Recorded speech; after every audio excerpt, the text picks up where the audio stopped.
Hello. How are you today? This is Faye Bryant here with another daily devotion.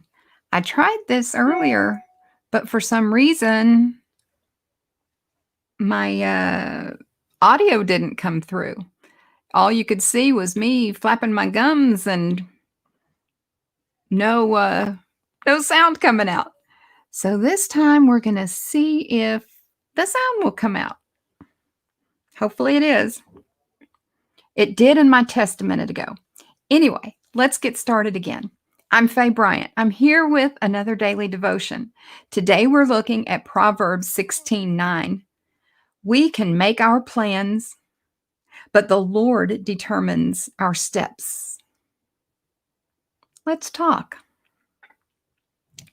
How many of you felt like you were completely hacked last year? All your plans went completely haywire. For example, my husband retired last March. His last day was the last day of normalcy before COVID-19 took over. We had made plans, big plans. One was that we would take some of his retirement savings and pay off some debts so that we would enter the retirement zone with zero payments going out other than utilities. The trouble was, we couldn't access those funds until he was actually retired. And by that time, the market was reacting to the virus. The funds that would have made us debt-free were gone. Poof! Plans changed. We had also planned a grand adventure as a way to celebrate his freedom from the workplace. We were going to spend a week with a friend in Alaska, then take a cruise, then visit our son in Colorado, and then a road trip, ending at my family reunion in Arkansas. The cruise was canceled. Alaska was closed. Places to stay and visit were iffy. The trip was off. Poof! Plans changed.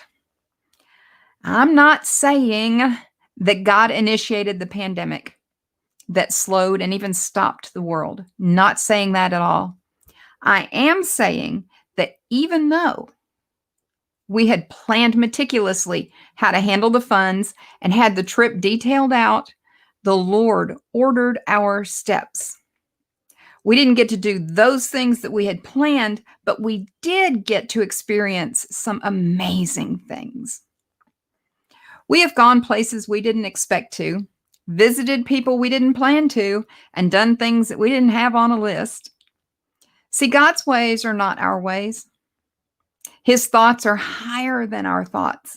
And while he tells us to plan, to count the cost of our plans, we aren't to get all wrapped up in those plans such that we miss him. What plans of yours has God interrupted? How did he do it? What was the result? Look carefully. Don't despise his taking over. What he has planned is always best, even when you don't get what you want. It is when we draw near to the Lord that he allows us to know him better. When we delight ourselves in him, he provides to us the desires he wants us to have. When we choose him over self, we are always rewarded. We rebooked that cruise for this year, and you know what? We learned last week that it's been canceled again. No problem. We're looking expectantly to see what he has in store for us that will be even better. Let's release our plans to God today. Let's ask him what we're supposed to do with what we've been given. Where are we to go? Who are we supposed to talk to? What are we supposed to do? When we learn those answers, let's don't hesitate. Let's do them. Obedience is better than sacrifice. Coffee, Bible, journal. It is disappointing to not get our way. We learn that when we're really little. It's disappointing. It can bring up anger. We can get bitter about it. But we can also choose to look at it from God's perspective, that the things that He has protected us from, or the things that He has denied to us, were things that were not for our good. Because He says that He works all things for our good.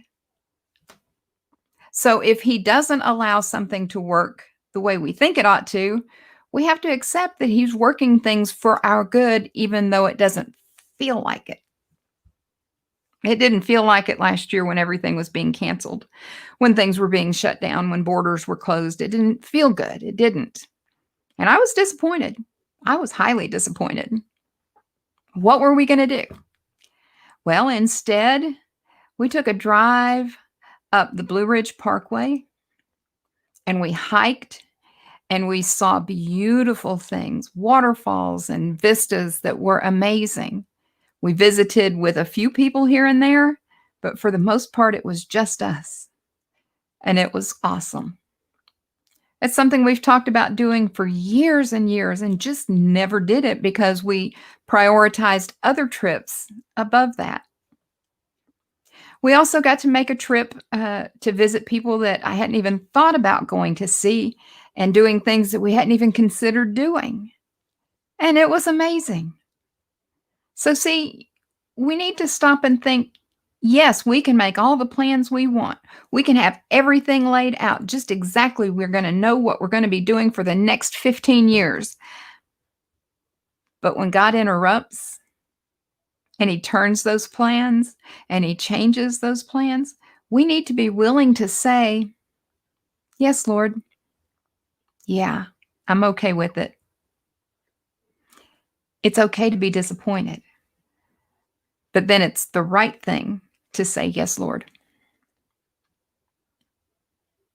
Yeah, I remember that. I have to tell myself that often. Okay, I am so grateful that you have come and worked with me to look at the scripture and see how it applies to your life. And I hope that you will continue doing that on your own. Look into the scripture and ask God to show you, how does this apply to my right here, right now? And when you do that, He will do that for you. Listen, you can do this looking at things from His perspective, allowing Him to order your steps. I know you can. I believe in you. And better than that, God believes in you and He is for you. Yeah. I hope you'll like the page. I hope you'll make comments. I hope you'll subscribe on YouTube and that you will continue coming back as we look at scripture and how it applies to our lives. Until the next time, I am Faye Bryant.